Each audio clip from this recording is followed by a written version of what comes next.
Ils laissèrent tout et le suivirent. Il y a cette phrase qui ne me quitte pas depuis qu'on suit cette portion. Vivre la grandeur de Dieu, expérimenter la gloire de Dieu doit nous ramener à notre petitesse, j'ajouterais même à notre vulnérabilité et à notre incapacité. Et Madame Pamela, bizarrement, des fois quand quelqu'un est utilisé par Dieu, quand quelqu'un expérimente la gloire de Dieu, à un moment donné, la personne s'enorgueillit au lieu de rentrer au pied du Seigneur.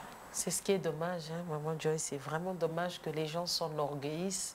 La Bible est très claire, elle dit que Dieu résiste aux orgueilleux et il fait grâce aux humbles. Donc l'humilité doit être notre partage parce qu'en soi, ce qui nous arrive, ce que nous faisons, ça ne vient pas de nous, mais ça vient de Dieu. C'est Dieu qui se glorifie au travers de nous. C'est Dieu qui nous en donne la capacité et c'est Dieu qui nous permet d'être ce que nous sommes. Alors je ne vois vraiment pas pourquoi les gens s'enorgueillissent. Je ne vois pas pourquoi les gens pensent que ce qui leur arrive, c'est eux qui ont permis que ces choses arrivent. J'ai envie de poser la question à ces personnes. Est-ce que vous vous sentez à l'aise dans votre orgueil? Ben peut-être. Peut-être qu'ils se sentent à l'aise. Donc vous avez un problème. Vous avez un sérieux problème et vous devez vous faire soigner.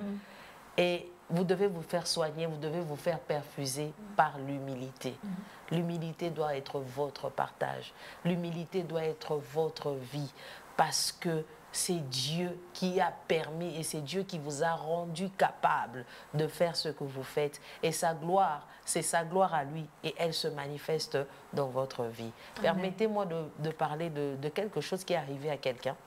La personne s'est retrouvée quelque part invitée en train de vouloir répondre à l'invitation et il se fait que le prédicateur qui était là en disant merci a dit je rends grâce à Dieu pour une servante puissante de Dieu qui est là et à qui je vais demander de se tenir debout. Tous on attendait que la servante de Dieu se lève, mais il se fait que la servante de Dieu était là tranquille et attendait et puis on cite son nom.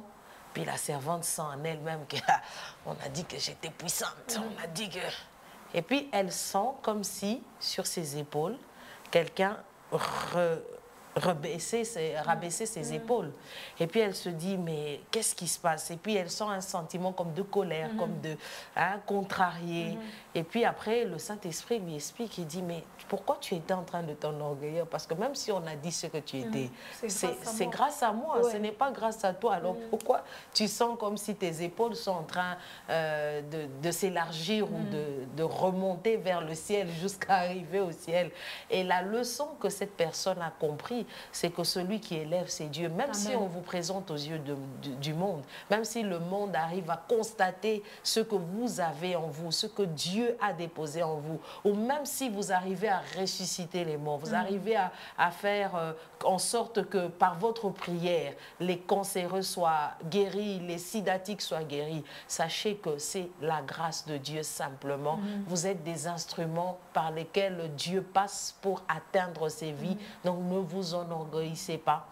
Au contraire, soyez humble. L'humilité consiste à rentrer vers le Seigneur et dire, Seigneur, non pas moi, mais toi. L'humilité consiste à dire, Seigneur, nous te promettons de te rendre toute la gloire parce qu'il la mérite et c'est lui qui est le maître de ces choses. C'est Dieu qui est le maître de ces choses. Papa David, le pasteur dit que le Dieu qui fait le miracle veut attirer la vie de cet homme devant qui il fait le miracle. Le Seigneur voulait vraiment attirer l'attention de Simon-Pierre et nous voyons aussi ce Dieu de processus qui fait de lui pêcheur de poissons. Il reconnaît qu'il est pêcheur de péché et en plus il lui dit, je ferai de toi un pêcheur d'hommes. Le Dieu de transformation, le Dieu de changement.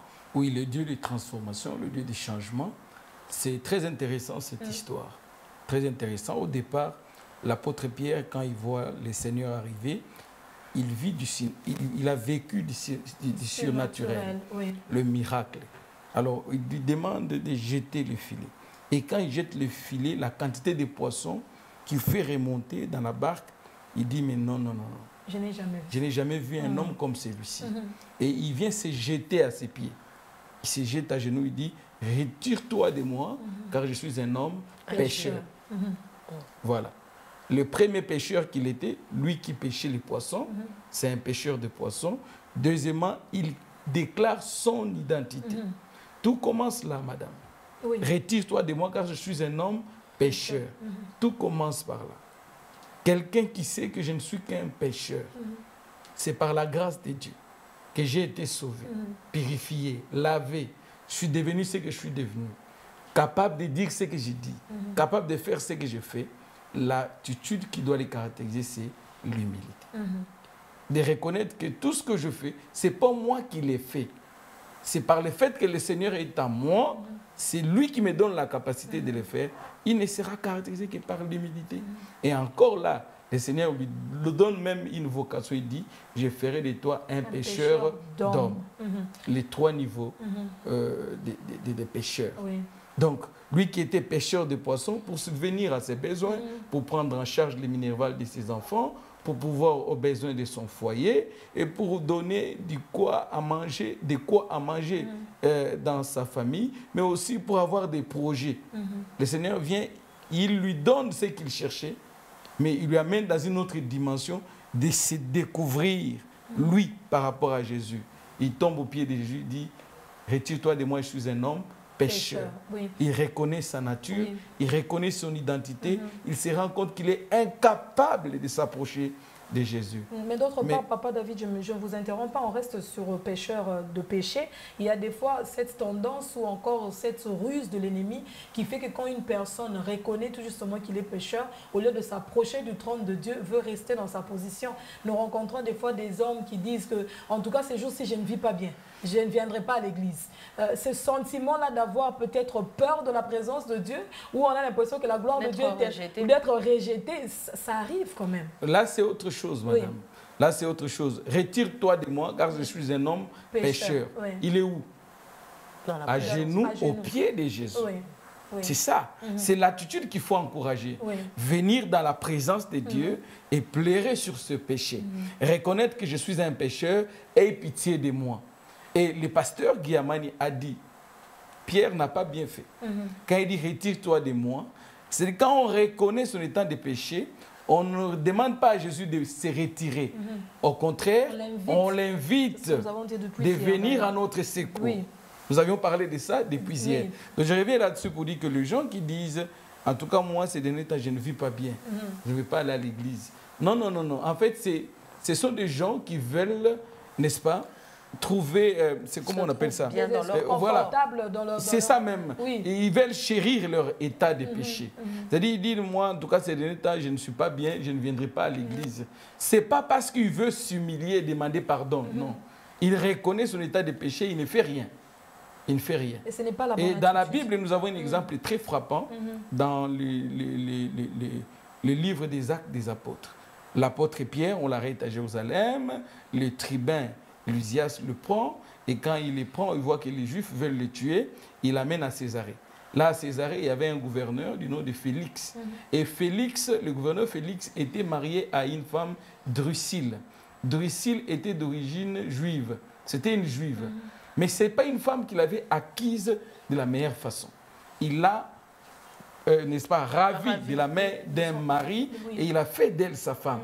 Et quand l'apôtre Paul vient lui parler, il lui parle du jugement, du péché et de ce qui l'attend s'il ne se convertit pas. Mais quand cet homme, Félix, se rend compte que réellement, Paul a touché là où il fallait toucher, au lieu de se repentir, il ressent, n'est-ce pas, l'attitude, il reconnaît son état, il renvoie Paul en prison. Il dit, bon, vas-y, je t'écouterai encore là-dessus prochainement. Il ne se répand pas, il ne demande pas pardon et il a continué à vivre sa vie normalement. Et si vous lisez la Bible, nulle part où l'apôtre Paul est revenu encore sur cet état des choses devant le gouverneur Félix. Et c'est ça avec ces hommes. La sensibilité de comprendre que si j'arrive à reconnaître que je suis un homme pécheur, qu'est-ce qu'il faut faire? Il faut s'humilier. La repentance. La repentance, c'est quelque chose de très important. C'est-à-dire que si nous arrivons, je prends encore ces deux exemples très frappants de la Bible, Simon-Pierre et Judas Iscariote. Simon-Pierre, il renie Jésus, et Jésus, quand il lui dit, écoutez, voici ce qui arrivera, et quand la chose arrive, il pleure. il pleure, il est triste dans son affaire, mais il revient au pied de Jésus pour s'amender. Oui. Et nous voyons qu'il devient un homme fort et quelqu'un qui a beaucoup servi le Seigneur. Oui. Mais ce n'est pas le cas avec Judas. Judas, ce que Christ lui avait dit arrive. Il reconnaît, mais il ne se répand pas. Il se noie dans sa culpabilité. Il se noie dans sa culpabilité, Exactement, oui. il va laisser pendre. Donc j'encourage, et ces bien-aimés là, qui reconnaissent leur état de pécheur, qui viennent à l'église, qui demandent pardon, qui demandent au Seigneur de les soutenir. Plus tard, ils deviendront des hommes forts. Mais je décourage celui qui trouve toujours un échappatoire. Une excuse pour s'éloigner de plus en plus de Dieu. Pour dire, non, nous sommes pauvres pécheurs, priez pour nous. Je ne saurais même pas venir à l'église. Pauvres pécheurs, priez pour nous. Non, ça c'est un échappatoire et c'est une pratique religieuse qui n'encourage pas les gens de s'approcher de leur maître. Donc tout ce que nous voulons, voilà madame, c'est là que l'Esprit vous a conduit à lire mes pensées. L'apôtre, disons la Bible nous dit dans l'Épître aux Hébreux, approchez-vous donc avec assurance du trône de la grâce. Pourquoi? Pour obtenir miséricorde et pour être secouru dans nos besoins. Donc le trône de la grâce est là. Dieu veut nous secourir. Dieu veut que nous obtenions miséricorde. Il faut s'approcher. Donc nous encourageons toutes ces personnes.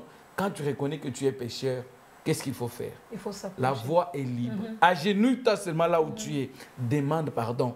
Ton Père céleste qui voit dans le secret, il est capable de t'accorder son pardon, de te tenir par la main droite et de te relever pour la suite. Le pas décisif, il est très important. Parce que quand tu fais ça, le Seigneur va te donner maintenant la capacité de reconnaître que en réalité, c'est la grâce. Pourquoi tu vas être orgueilleux? Comme a dit la sœur Pamela, tu ne seras plus orgueilleux. Tu ne te vanteras plus jamais. Tu ne penseras plus jamais que tu es au-dessus des autres. Et tu diras, c'est une grâce. S'il m'a fait grâce, il peut faire à l'autre grâce. Il peut faire à quelqu'un d'autre aussi grâce. Amen. Et tu prendras toutes tes responsabilités de savoir que maintenant, je suis parti des pêcheurs de poissons aux pêcheurs d'hommes. Ma responsabilité, c'est de devenir qui? Pêcheur. Non, pardon. Je suis parti des pêcheurs de poissons, des pêcheurs de la nature pécheresse. Désormais, il fait de moi un pêcheur d'hommes. Il faut que s'élever et s'engager dans la moisson. Tellement de richesses dans ceci et nous voulons juste clore ce sujet, ce pain d'aujourd'hui en disant que la repentance et la conversion sont deux choses à ne pas reporter. La minute d'après ne vous appartient pas. Le trône de la grâce est encore disponible pour vous. Le Père a les bras ouverts. Vous pouvez venir à n'importe quel moment, à n'importe quel instant. Et il n'y a aucun péché que sa grâce ne peut pas couvrir. Courez donc, courez ce matin vers le trône de la grâce. Venez vite afin de trouver le salut, afin de trouver le pardon dont vous avez besoin, afin aussi d'entamer votre marche avec Je suis.